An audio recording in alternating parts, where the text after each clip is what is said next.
Crawl to me like the dog you are, boy. Lick my boots clean.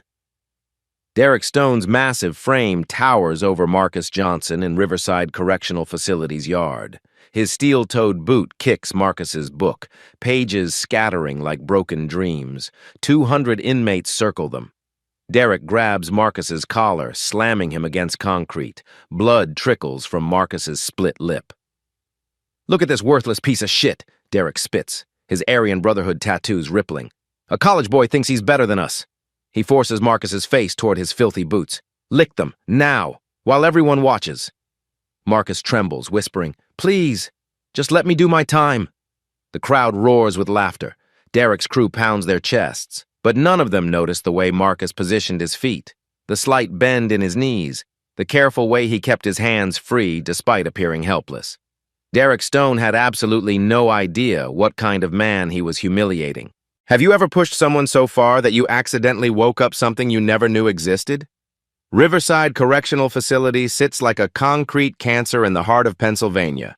Maximum security. Population, 3,200. Here, reputation means survival, and weakness equals death. Marcus Johnson walks through the gates carrying nothing but a Bible and a photo of his 16-year-old daughter, Destiny. Former WBC light heavyweight champion. 5 successful title defenses. Now inmate hash 47,291, serving 8 to 15 years for manslaughter. The crime that destroyed everything, defending his sister from her abusive ex-boyfriend. One punch, one moment of protecting family, one dead man who wouldn't stop choking the woman Marcus loved most. The media painted him as another violent black man. Sponsors vanished overnight. Endorsement deals worth millions disappeared. His world crumbled in 72 hours. Marcus made a decision the day he entered Riverside. Hide who he was. Stay invisible. Do his time quietly and get back to Destiny before she graduated high school. Boxing was his past life, a dangerous secret that would make him a target in a place where former champions become trophies for ambitious predators. Every morning at 5 a.m., Marcus follows the same routine.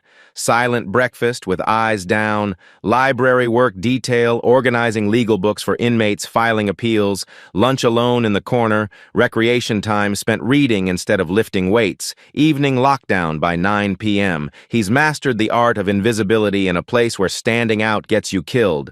Other inmates see weakness. They don't see the disciplined mind of a champion who spent 20 years calculating opponents' weaknesses, studying their movements, memorizing their patterns, waiting for the perfect moment to strike. They see a college boy who reads books and avoids confrontation. They don't see hands that once generated 1,200 pounds of punching power. Derek Stone built his empire differently. 15 years in the system, leader of the Aryan Brotherhood's drug operations. Controls 3 cell blocks through fear, violence, and systematic intimidation. 30 followers who would kill for his approval and a steady supply of guards on his payroll. Derek's reputation was forged in blood and terror. He broke a man's jaw with a padlock for disrespecting him. He burned another inmate's face with boiling coffee for looking at him wrong. He once forced a child molester to hang himself rather than face Derek's personal justice. Guards either fear him or take his money to look the other way. In Derek's world, respect comes from one source, the absolute ability to destroy anyone who challenges your authority. He sits at the top of Riverside's food chain, untouchable and untested. His word is law. His violence is legendary. Until now. Marcus shares cell block C with Carlos Rivera, a former gang member turned prison counselor. Carlos sees something different in Marcus. Intelligence, discipline, controlled power simmering beneath the surface. But he can't figure out why this educated man carries himself with the balance and awareness of a trained fighter. Officer Williams, one of the few black guards in Riverside, watches Marcus with increasingly curious eyes. Something about the new inmate's walk, his perfect posture, his calm presence in chaos, reminds him of professional athletes he's admired on television. The prison's unspoken hierarchy is brutally simple. Derek Stone rules through systematic terror. His followers maintain order through calculated violence and psychological warfare. Everyone else survives by staying invisible, following unwritten rules, and never challenging the established power structure. But Derek Stone had built his reputation on breaking men exactly like Marcus, quiet, educated, seemingly defenseless fresh meat who needed to learn their place in his carefully constructed world of dominance and submission. What Derek didn't know was that Marcus Johnson had spent his entire adult life in a different kind of ring, where violence had rules, respect was earned through demonstrated skill, and real power came from discipline rather than brutality. Day 3 of Marcus's incarceration. The cafeteria buzzes with the usual tension of 800 men forced to eat together. Marcus takes his tray, watery soup, stale bread, mystery meat, and looks for an empty table. Derek Stone appears like a shadow, stepping directly in front of Marcus in the lunch line. Without warning, Derek's shoulder slams into Marcus's tray. Hot soup explodes across Marcus's prison uniform, burning his chest through the thin fabric. Oops. Derek's voice drips with mock concern as his crew surrounds them. Looks like the college boy doesn't know how to hold his food. Clumsy little bitch, aren't you? Marcus freezes, soup still dripping from his shirt. 800 pairs of eyes turn toward them. The cafeteria falls silent except for the hum of fluorescent lights overhead. Derek kicks Marcus's fallen tray, sending it skittering across the concrete floor with a metallic clang. Bread and meat scatter in every direction. Now you're gonna clean that shit up on your hands and knees like the fucking dog you are. This is the test. Every inmate knows the rules. Submit completely or fight back and face Derek's entire crew. There's no middle ground in prison, no negotiation, no mercy. Marcus slowly kneels on the filthy concrete floor. His hands shake as he begins picking up soggy bread with his bare fingers. The humiliation is complete, total, absolute. Derek's followers laugh and point. Other inmates shake their heads in disgust and disappointment. Fresh meat getting broken on day 3, a new record for pathetic weakness. Carlos Rivera watches from across the cafeteria, his fists clenched under the table. Marcus, don't do this, he whispers urgently. Fight back or you're finished here. They'll never stop. But Marcus continues cleaning, his face a mask of calm acceptance. Inside, his champion's mind works automatically, cataloging Derek's stance, his balance, the way he distributes his weight, noting the exact distance between them, calculating angles and vulnerabilities with the precision of a master craftsman. Derek plants his boot inches from Marcus's face. Good boy. Maybe you'll actually survive here if you remember your place. He leans down, his voice dropping to a whisper only Marcus can hear. This is just the beginning, college boy. I own you now. As Marcus stands with his handful of soggy garbage, Derek delivers one final humiliation. He spits directly in Marcus's face, the saliva running down his cheek as 300 inmates watch in stunned silence. Marcus doesn't wipe it off. He doesn't react. He simply walks away, leaving Derek victorious and completely confident in his dominance. But Derek Stone had just made the biggest mistake of his life. He had humiliated a man who once shared a ring with Canelo Alvarez and lived to tell about it. And Marcus Johnson never forgot an insult. Week 2 begins Derek's systematic campaign to break Marcus completely. What started as casual dominance becomes calculated psychological warfare designed to destroy every shred of dignity Marcus has left. Derek's first move targets Marcus's personal possessions. At 3 a.m., guards conduct a random cell search, Derek's arrangement with corrupt officers who owe him favors. They tear through Marcus's few belongings like animals, ripping his family photos into pieces and scattering the fragments across the concrete floor. Contraband inspection! Officer Bradley smirks, grinding Marcus's picture of destiny under his boot heel. Looks like you're hiding something, boy. Marcus watches his daughter's face disappear under dirty rubber. He says nothing, does nothing, but his hands form fists so tight his knuckles turn white. Carlos helps Marcus pick up the destroyed pieces after the guards leave. This isn't random, hermano. Derek ordered this hit. I know, Marcus whispers, trying to tape together Destiny's torn smile. The next phase involves forced labor. Derek makes Marcus his personal servant, cleaning Derek's cell, washing his clothes in the communal sink, organizing his illegal commissary stockpile. Every task designed to humiliate, to break spirit, to establish absolute dominance. Scrub harder, college boy, Derek commands, lounging on his bunk while Marcus cleans his toilet with bare hands. I want to see my face in that bowl when you're done. Derek's crew watches and learns. If Derek can break an educated man this completely, imagine what he can do to them. Fear spreads through the cell block like poison. Marcus performs every degrading task without complaint. Other inmates stop looking at him. Defeated men become invisible in prison. They represent failure, weakness, everything every convict fears becoming. But Derek isn't satisfied with simple submission. He needs complete psychological destruction. The phone call incident happens during Marcus's weekly contact with Destiny. These 15-minute conversations are his lifeline, the only thing keeping him sane in this concrete hell. Derek positions his crew around the phone booth as Marcus dials his daughter's number. The moment Destiny's voice comes through the receiver, sweet, innocent, trusting, Derek strikes. "Tell her daddy's too busy being my personal bitch to talk," Derek announces loudly enough for nearby inmates to hear.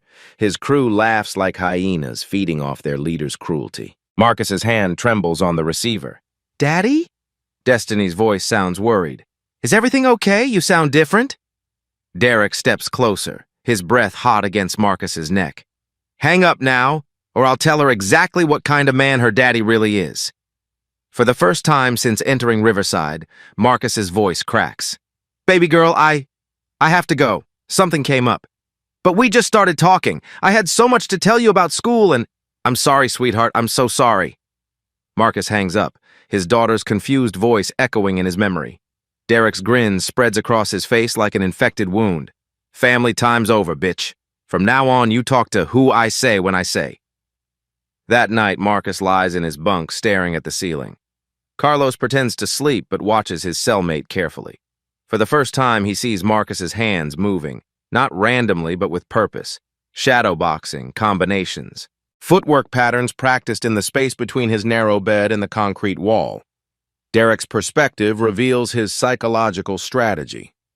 In his twisted mind, breaking Marcus serves multiple purposes: establishing dominance, entertaining his followers, and maintaining the fear-based hierarchy that keeps him in power. "This college boy is perfect," Derek tells his lieutenant, Tommy Burke, during their nightly planning session. "Quiet, educated, nonviolent. Breaking him sends a message to every fish who walks through those gates. I own this place. Even the good ones know their place." Derek's crew grows bolder, each member trying to impress their leader with new creative ways to torment Marcus. They steal his food during meals. They accidentally bump into him during yard time. They spread rumors that he's a child molester to make other inmates hate him. The systematic campaign reaches its peak during week 4. Derek arranges the ultimate humiliation, a public display of absolute dominance that will cement his reputation forever. In the main yard, with over 200 inmates watching, Derek forces Marcus to his knees in front of everyone. He pulls out his boots, the same filthy boots from their first encounter, and places them directly in front of Marcus's face. "Shine them," Derek commands, his voice carrying across the silent yard, "with your tongue." The crowd holds its breath. This crosses every line. Human dignity, basic respect, fundamental decency, even hardened criminals have limits. Marcus stares at the dirty leather, his reflection distorted in the scuffed surface. Every man watching knows this moment will define him forever. Submit to this ultimate degradation, and he becomes Derek's property for life. Refuse, and face brutal retaliation. Derek leans down, his voice a whisper of pure malice. "Do it, or I'll make sure your daughter knows exactly what kind of weak little bitch her daddy turned out to be." Marcus's body begins to lean forward. The crowd watches in horrified fascination. Derek's triumph seems complete and total, but as Marcus's face approaches the boot, Derek makes a critical error. He relaxes, gets cocky, drops his guard completely, confident in his absolute victory. Marcus notices Derek's stance, his positioning, his complete lack of defensive awareness. The champion's mind automatically calculates the perfect combination that would end this humiliation in 3 seconds flat. But not yet. Not here. Not like this. Marcus's lips almost touch the leather when he stops, his voice barely audible. "I can't do this!" Derek's face contorts with rage. The ultimate humiliation has been refused. In front of 200 witnesses, his authority has been challenged. "Then you just signed your death warrant, college boy." That night, Marcus sits on his narrow bunk, hands shaking from adrenaline and suppressed rage. The fluorescent lights cast harsh shadows across the concrete walls as Carlos pretends to read, carefully watching his cellmate's every movement. "You can't keep taking this, hermano," Carlos whispers, glancing toward the door to make sure no one's listening. "Derek's not going to stop. He's going to keep pushing until you break completely or until he kills you." Marcus finally speaks, his voice barely audible. "I was WBC light heavyweight champion, 5 title defenses, fought in front of 50,000 people at Madison Square Garden." Carlos drops his book, staring at his cellmate in shock. "Jesus Christ, Marcus. You're the Marcus Thunder Johnson? My son had your poster on his bedroom wall." "That man is dead," Marcus replies, staring at his hands that once generated 1,200 pounds of punching power. "I threw one punch on the outside defending my family and lost everything. My title, my money, my reputation. I'm not making that mistake again." "But this is different," Carlos argues urgently. "You're defending yourself here. Derek's planning something big tomorrow. Word is spreading through the blocks. He's going to make an example of you that everyone will remember." Marcus reveals his plan, the strategy he's been clinging to since day one. Continue taking the abuse, document everything through official channels, file grievances with the warden, trust the system to protect him if he follows every rule perfectly. "The system?" Carlos's voice rises in disbelief. "Marcus, half these guards are on Derek's payroll. The other half are too scared to cross him. The only language he understands is violence." "I won't become like him," Marcus insists. "Violence destroyed my life once. I'm getting out of here clean, going back to Destiny and rebuilding everything I lost." But even as he speaks these words, Marcus knows Derek won't allow peaceful resolution.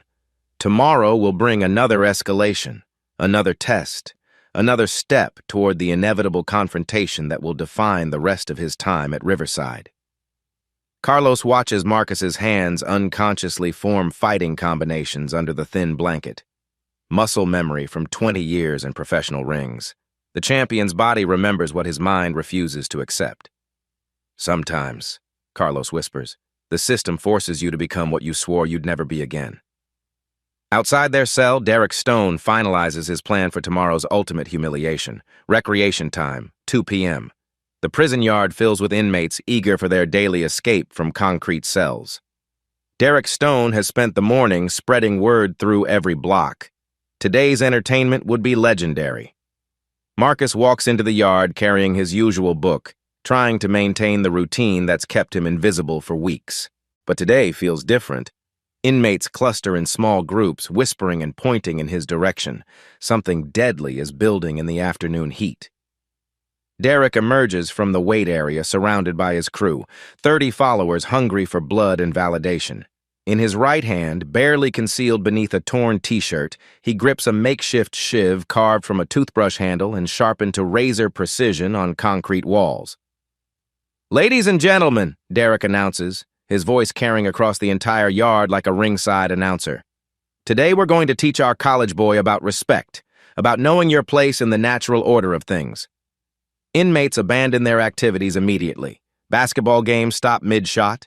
Weightlifters drop their bars, card players throw down their hands. They form a massive circle around Derek and Marcus, creating an arena of human flesh and bloodthirsty anticipation. Over 200 men press closer, sensing violence like sharks smelling blood. No guards in sight. Derek's carefully planned payoffs ensure perfect timing and zero interference. Hidden among the crowd, Antonio Valdez nervously pulls out a contraband smartphone. Derek's own crew member, assigned to record this moment for posterity and intimidation. The ultimate humiliation deserves documentation that will spread fear throughout the entire prison system. "Here's what's going to happen," Derek continues, circling Marcus like an apex predator stalking wounded prey. "You're going to crawl to me on your hands and knees like the pathetic dog you are. Then you're going to beg for my forgiveness for disrespecting me yesterday. Maybe then I'll let you keep breathing in my house." Marcus stands in the center of the human arena, book clutched against his chest like inadequate armor. His voice is steady but quiet.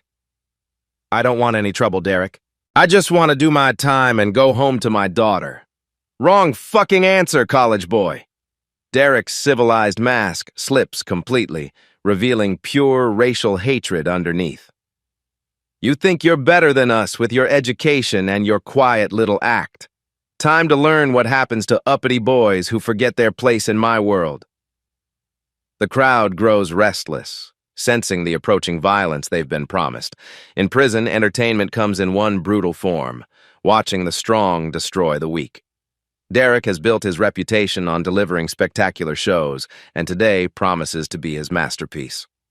I won't kneel to you, Marcus says quietly, his words barely audible above the crowd's growing murmur of excitement. Derek's face contorts with pure rage. In front of 200 witnesses, his absolute authority has been directly challenged. The foundation of his power, complete and total fear, cracks visibly for everyone to see. Then you just chose death, boy. Derek charges forward with a wild haymaker, the kind of sloppy, telegraphed punch thrown by street brawlers and angry amateurs. His technique is terrible. All rage, no skill. But he's counting on Marcus being completely defenseless, on fear paralyzing him into helpless submission. Time slows to a crawl. Marcus's body moves with muscle memory built over 20 years in professional boxing rings. He slips the punch with minimal, efficient movement, Derek's fist whistling past his ear by mere inches. The crowd gasps collectively. That wasn't luck or accident. Too smooth, too clean, too professional for a random defensive movement. Derek, completely off balance from his wild missed attack, stumbles forward like a drunk amateur. His guard drops entirely, leaving his chin exposed and vulnerable. Marcus could end everything right here with a perfect uppercut that would put Derek in the prison hospital for months. Instead, Marcus steps backward defensively, keeping his hands at his sides in a non-threatening position. "I don't want to fight you," he repeats calmly. Derek's embarrassment transforms into murderous, uncontrollable rage. He's been made to look foolish in front of his entire crew and hundreds of potential witnesses. The shiv appears in his hand, its crude blade glinting menacingly in the harsh afternoon sunlight. "Fight me or I'll gut you like a pig right here in front of everyone." Everything changes when weapons appear on the battlefield. Self-defense becomes genuine life-or-death survival. The rules of engagement shift completely from intimidation to mortal combat. Derek lunges with the shiv, aiming directly for Marcus's throat with a killing blow meant to silence him forever and send a message to every inmate in Riverside. Marcus moves like water flowing around death itself. Slip left, step inside Derek's extended reach, trap the weapon arm with professional precision. Derek's clumsy, rage-fueled attack meets 20 years of world-class professional boxing training. The left hook to Derek's solar plexus lands with surgical precision and devastating power. Derek's eyes bulge as air explodes from his lungs. He drops to his knees, gasping desperately like a drowning man fighting for breath. The crowd erupts in complete disbelief. Nobody has ever seen violence this clean, this technical, this professional in Riverside's brutal yard. Derek tries desperately to stand, shiv still clutched in his trembling hand, murder still burning in his eyes. Marcus delivers a textbook jab-cross combination, lightning fast, perfectly placed, devastating in its clinical efficiency. Derek crumples to the concrete unconscious, his body hitting the ground with a sickening thud. The makeshift weapon skitters harmlessly away across the yard. 200 hardened criminals stare in stunned, absolute silence at the unconscious white supremacist leader and the quiet black man standing over him, breathing normally like he just finished a light training session. Antonio's phone captures everything in crystal-clear detail. Derek initiating violence with a deadly weapon, Marcus defending himself with incredible professional skill, the exact moment the prison hierarchy collapsed in 3 perfect punches. Officer Williams arrives with backup guards, expecting to find Marcus beaten, bloody, and broken. Instead, he discovers Derek unconscious and Marcus calmly waiting to surrender himself to authority. "What the hell happened here?" Williams demands, surveying the scene. Multiple voices answer simultaneously from the crowd. "Derek attacked him with a shiv. New guy just defended himself. Never seen anything like it in 15 years. Within hours, Antonio secretly uploads the footage to social media through smuggled Wi-Fi access. The video explodes across every platform. Incredible prison self-defense caught on camera. Boxing fans recognize Marcus immediately. Twitter erupts. Marcus Thunder Johnson defending himself in prison. The hashtag #JusticeForMarcus trends worldwide within 6 hours as the video reaches 10 million views. But Derek Stone isn't finished. Humiliated, beaten, and exposed, he's about to unleash a vicious counterattack that will transform Marcus from overnight hero into public villain. The real war is just beginning.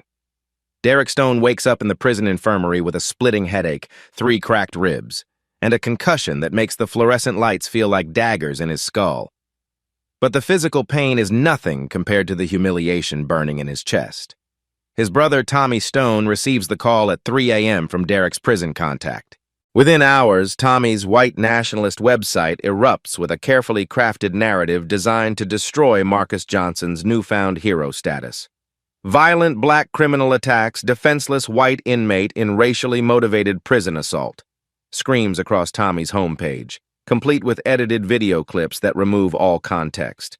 The propaganda machine works with surgical precision. The original video mysteriously disappears from major social platforms. Only carefully edited segments remain, showing Marcus landing devastating punches on a helpless Derek. The makeshift weapon vanishes from every uploaded version. Derek's family hires Richard Blackwood, a notorious attorney who specializes in defending white supremacists and spinning racial narratives for maximum media impact.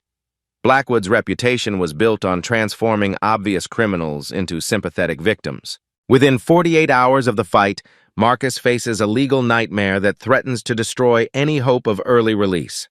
Additional felony charges for assault with intent to cause great bodily harm. Civil lawsuit demanding $2 million for medical expenses, psychological trauma, and lost future earnings. Character assassination campaign painting him as a dangerous predator who uses professional fighting skills as deadly weapons. Blackwood stages a press conference outside the courthouse that attracts every major news outlet in Pennsylvania. Derek appears in a wheelchair wearing a neck brace, his face carefully made up to emphasize every bruise and cut. "I was just trying to welcome the new inmate to our facility," Derek lies smoothly, his voice breaking with practiced emotion.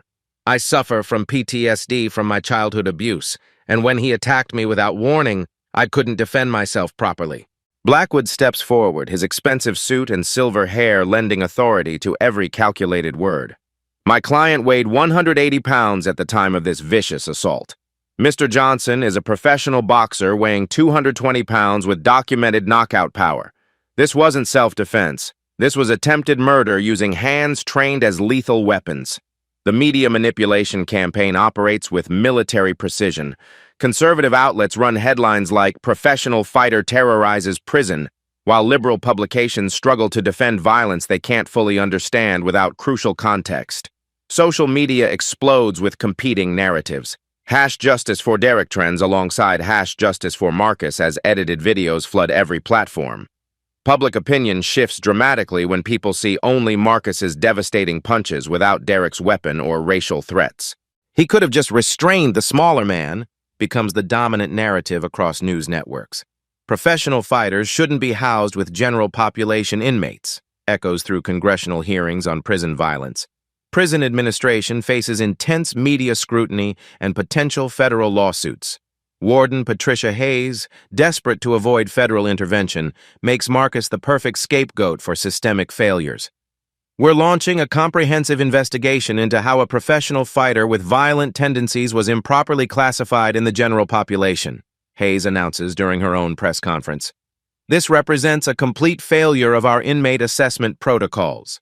Marcus gets transferred to solitary confinement for his own protection and the safety of other inmates. 23 hours daily in a 6x8 concrete box. No commissary privileges. Limited phone calls. No visitors except his attorney. His overworked public defender James Morrison delivers devastating news during their first meeting through reinforced glass. "Marcus, they're offering a plea bargain. Plead guilty to felony assault, accept an additional 5 years on your sentence, and they'll drop the civil lawsuit that could bankrupt your family forever." "But I was defending myself," Marcus protests desperately. "He attacked me with a weapon. Everyone saw it happen." "Without the complete video showing the weapon, it's your word against theirs," Morrison explains grimly. "A jury sees a professional boxer with a violent criminal history beating up a much smaller white man. The optics are catastrophically bad for your case." The isolation begins destroying Marcus's mental state. Concrete walls close in during endless hours of silence. Derek's allies spread rumors throughout the general population that Marcus cooperated with investigators and received special treatment for snitching. His teenage daughter, Destiny, finally receives permission for a visit after 2 weeks of bureaucratic delays. She sits across from her father through bulletproof glass, tears streaming down her young face. "Dad, everyone at school saw the videos," she whispers into the prison phone. "Kids are calling you a monster. Teachers look at me differently. I can't take much more of this." "Baby girl, sometimes doing the right thing looks wrong to people who don't understand the whole story," Marcus replies, his voice breaking. "The lawyers are saying you might not get out until I'm 30 years old," Destiny continues. "I can't lose you for my entire life. Please just take whatever deal they're offering." This breaks Marcus completely. He faces an impossible choice: admit guilt for defending himself or lose his daughter's entire young adult life to additional prison time. Derek's medical reports are systematically exaggerated. Expert witnesses testify about Marcus's lethal professional training and potential for extreme violence. Prosecutors paint him as a ticking time bomb who finally exploded when challenged. Meanwhile, the truth sits buried in Antonio Valdez's deleted video file that nobody can locate through official channels. From the general population, Carlos Rivera begins his own investigation using the prison's underground communication network. He knows someone recorded the complete fight, including Derek's weapon and racial threats. Carlos discovers that Antonio Valdez, Derek's own crew member, filmed everything and still possesses the original footage. But Antonio is terrified of retaliation from Derek's remaining allies and prosecution for possessing contraband technology. As Marcus prepares to accept the plea deal to minimize time away from his daughter, Carlos uncovers the key to Marcus's vindication. But accessing that evidence might cost more lives than it saves. The system that failed to protect Marcus now demands he admit guilt for surviving Derek's attempt to murder him. Dr. Sarah Carter arrives at Riverside Correctional Facility like an avenging angel wrapped in a $1,000 suit. The civil rights attorney built her career defending wrongfully convicted minorities, and Marcus's case represents everything wrong with America's justice system. "Marcus, you're not just fighting for yourself anymore," Dr. Carter explains during their first meeting in the cramped attorney visitation room. "This case has become a symbol. You represent every victim who ever had to choose between defending themselves and being destroyed by the system." Dr. Carter's investigation team works with surgical precision, uncovering Derek's extensive criminal history that prison officials deliberately ignored. 47 documented assaults on fellow inmates over 15 years. Leadership role in Aryan Brotherhood drug operations generating thousands in weekly revenue. 3 previous weapons violations mysteriously expunged from his official record. A documented pattern of specifically targeting black inmates for systematic psychological torture. Derek's legal team realizes their carefully constructed narrative is crumbling under professional scrutiny. During an emergency strategy session in Blackwood's downtown office, panic sets in like poison. "Derek, we have a serious problem," Blackwood warns nervously. "They've found multiple witnesses who directly contradict our version of events. This Carter woman isn't some overworked public defender. She's a shark with unlimited resources." "Then make sure those witnesses learn to keep their fucking mouths shut," Derek snarls from his hospital bed, his facade of victimhood disappearing completely. The breakthrough comes when Antonio Valdez, consumed by guilt and fearing for his life as Derek's allies plan to silence him permanently, makes contact with Dr. Carter through intermediaries. Antonio reveals devastating evidence that destroys Derek's entire case. The complete unedited video exists on his phone's encrypted cloud storage, showing Derek planning the attack to make a brutal example. Guards were deliberately distracted as part of Derek's systematic arrangement with corrupt officers. The makeshift weapon was Derek's idea to force Marcus into a position where he'd have no choice but to fight or die. Derek, realizing his legal position is collapsing, launches a final desperate psychological warfare campaign designed to break Marcus's spirit completely.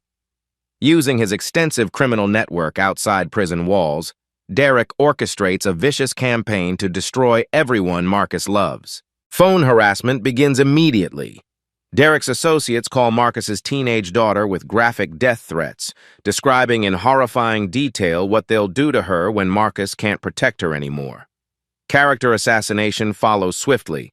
They leak Marcus's complete criminal conviction details to Destiny's high school, ensuring every student and teacher knows her father killed a man with his bare hands. Financial terrorism completes the attack. Derek's family files a frivolous lawsuit against Marcus's elderly mother for emotional distress, forcing her toward bankruptcy and potential homelessness. In solitary confinement, Marcus receives devastating news during his weekly phone call. His daughter is being bullied so severely she's considering dropping out of school. His mother faces losing her house due to mounting legal fees. His sister blames him for destroying their family by getting involved in another violent confrontation. "Maybe I should just take the plea bargain," Marcus tells Dr. Carter during their next visit, defeat evident in every word. "Everyone I love is suffering because of my choices. Derek wins if I keep fighting." "Derek is using your love for your family as a weapon against you," Dr. Carter responds firmly. "He's counting on you believing that protecting yourself was somehow wrong. That's exactly how the system maintains control over people like us." The hearing to determine additional charges becomes a gladiatorial arena where truth battles carefully constructed lies. Judge Patricia Carter presides over proceedings that will determine whether justice or manipulation prevails. Derek's testimony is a masterpiece of deception. Playing the reformed victim perfectly, he lies with conviction about being a changed man, genuinely trying to help Marcus adjust to prison life. "I've made terrible mistakes in my past, Your Honor, but I was sincerely trying to welcome him to our community." Derek lies smoothly. "When he attacked me without any provocation, I genuinely feared for my life. I've never experienced violence that professional, that calculated, that terrifying." Dr. Carter prepares to destroy Derek's fabricated narrative with the ultimate bombshell, Antonio's complete unedited video. The courtroom watches in stunned silence as truth unfolds frame by frame. Derek clearly initiates racial aggression and threats, the calculated humiliation designed to break Marcus's spirit. Derek produces the makeshift weapon first, transforming intimidation into attempted murder, Marcus trying desperately to de-escalate before being forced to defend his life. The clinical precision of Marcus's defensive response using exactly the force necessary to survive. Marcus finally tells his complete story under oath, his voice steady and powerful for the first time since entering Riverside. "Your Honor, I spent my entire boxing career in rings where violence has strict rules and immediate consequences. In prison, I learned that violence without rules becomes pure brutality, designed to destroy human dignity. When Derek attacked me with a deadly weapon after weeks of systematic torture, I used exactly the force necessary to protect my life. Nothing more, nothing less." Dr. Carter presents Derek's complete psychological profile to the court, a textbook institutional predator who systematically targets those he perceives as educated or dignified. Evidence proves Derek specifically chose Marcus because his quiet demeanor and intelligence threatened Derek's worldview. "Derek Stone didn't attack just another inmate, Your Honor," Dr. Carter argues passionately. "He attacked everything Marcus Johnson represented: dignity, education, redemption, hope. This case isn't about a prison fight. It's about whether victims have the fundamental right to defend themselves when the system designed to protect them fails completely."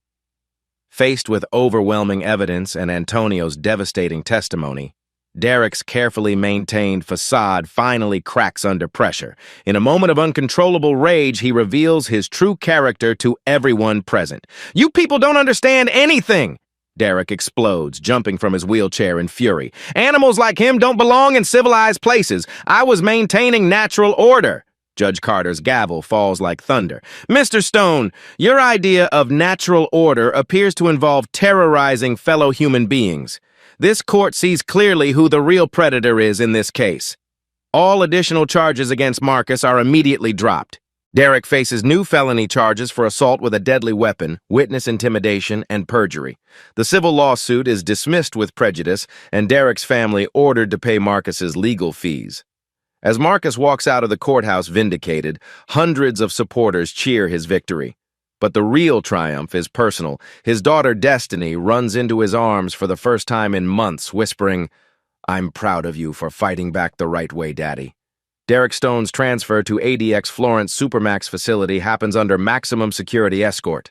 The same man who once ruled Riverside through terror now wears shackles and a spit hood, reduced to just another number in the federal system.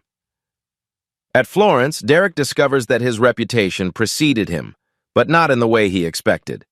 Inmates know him as the white supremacist who got knocked out by a black man in 3 punches. The video plays on contraband phones throughout the facility, making Derek a laughingstock among the very criminals he hoped would respect him.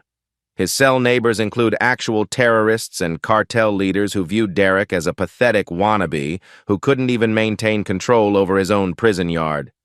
The Aryan Brotherhood distances themselves from his failure, leaving him isolated and powerless. Meanwhile, 3 Riverside guards lose their jobs after federal investigators uncover Derek's corruption network. Warden Patricia Hayes faces criminal charges for deliberately covering up weapons violations and enabling systematic inmate abuse. Antonio Valdez enters federal witness protection after his testimony exposes the broader criminal enterprise Derek operated.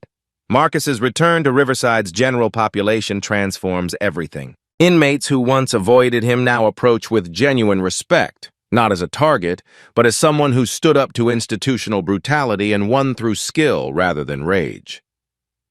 "You did something nobody thought was possible," Carlos tells him during their first conversation after the trial. "You beat Derek without becoming Derek.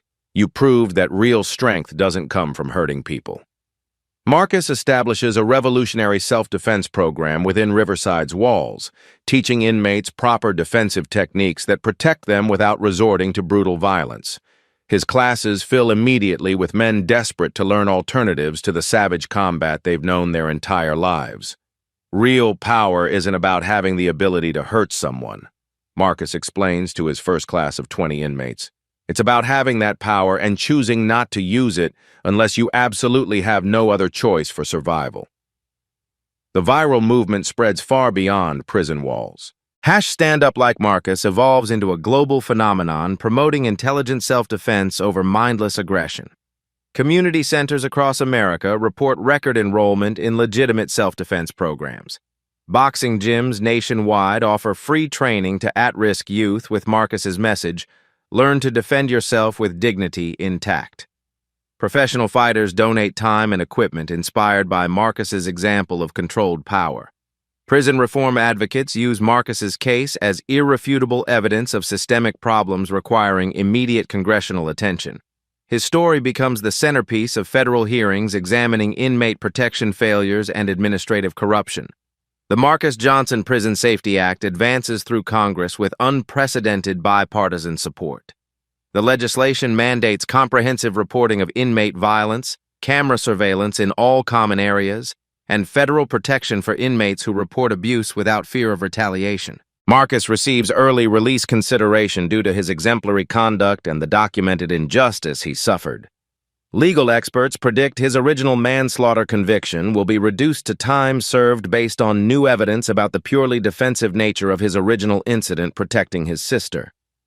Destiny starts the Marcus Johnson Scholarship Fund for children of incarcerated parents, inspired by her father's resilience and determination to transform suffering into positive change. The fund raises $500,000 in its first month through crowdfunding campaigns. Major boxing promoters offer Marcus opportunities to train young professional fighters when his release becomes official. HBO announces a documentary about his life called Thunder in the Dark, the Marcus Johnson story.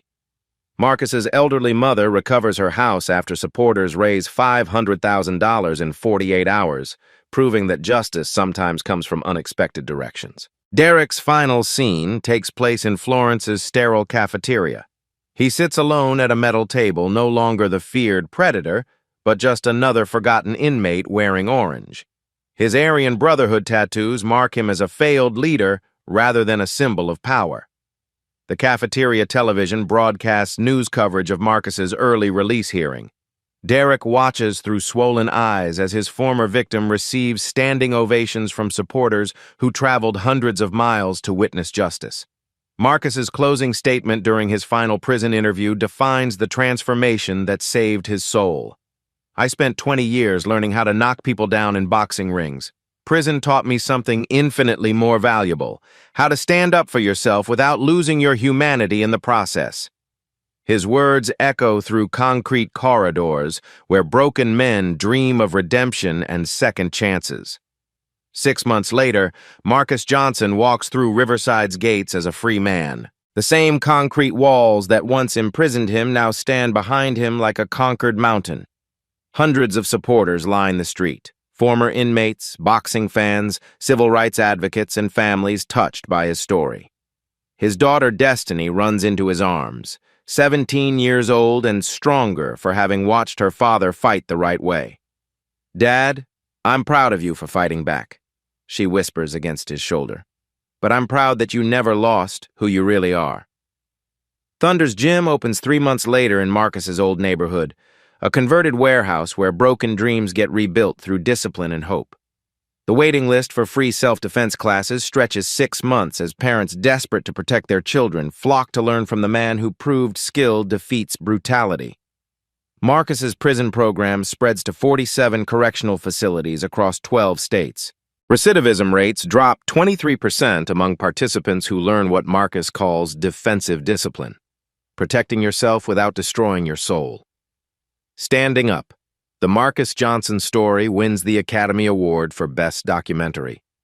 Marcus donates his profits to prison reform organizations working to protect vulnerable inmates nationwide. His acceptance speech became the most watched moment in Oscar history. The Marcus Johnson Prison Safety Act passes with overwhelming bipartisan support. The first criminal justice reform legislation in decades to unite Democrats and Republicans around common sense protection for those behind bars. Derek Stone serves 15 additional years for assault with a deadly weapon and federal civil rights violations. His white supremacist network crumbles under federal investigation, dismantled piece by piece like the house of cards it always was. Stand Up Like Marcus became a global movement for justice and legal self-defense rights. Similar cases emerge worldwide, with victims citing Marcus's example for courage to fight back properly. International boxing federations establish Marcus Johnson self-defense centers in developing countries. Marcus's story proves that real strength flows from discipline, not rage. That justice requires courage, not just hope. That sometimes the most powerful thing you can do is stand up for yourself while keeping your dignity intact. If this story inspired you, here's how you can make a difference. Subscribe and hit the notification bell for more underdog victories that prove ordinary people can do extraordinary things. Share this story with someone who needs to hear that they're stronger than they know. Comment below and tell us, have you ever had to stand up to a bully? What happened when you found your courage? Support prison reform organizations working to protect vulnerable inmates from predators who exploit the system. Learn proper self-defense techniques to protect yourself and others legally and ethically. Remember, the goal is never to hurt someone unnecessarily. The goal is preventing them from hurting you.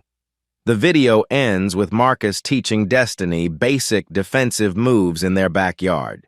She laughs as she practices the same techniques that saved her father's life, her movements growing more confident with each repetition. "Remember, sweetheart," Marcus says gently, "the goal is never to hurt someone. The goal is making sure they can't hurt you." "And then what, Dad?" Destiny asks, throwing a perfect defensive combination. "Then you walk away with your dignity and your soul intact. That's what real victory looks like. Real heroes don't just survive, they stand up for what's right, even when the cost seems impossibly high." Marcus Johnson was released in 2024 and continues advocating for prison reform through his foundation. Derek Stone remains incarcerated.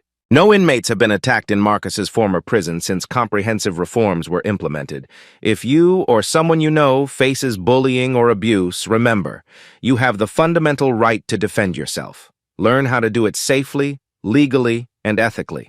Subscribe for more stories of ordinary people doing extraordinary things. Because sometimes the underdog wins, and when they do properly, they change the world forever. Marcus's championship belt hangs in his gym next to a photo of him teaching inmates, with the caption, "Some victories happen in the ring. The most important ones happen in here." He points to his heart, where champions are truly born.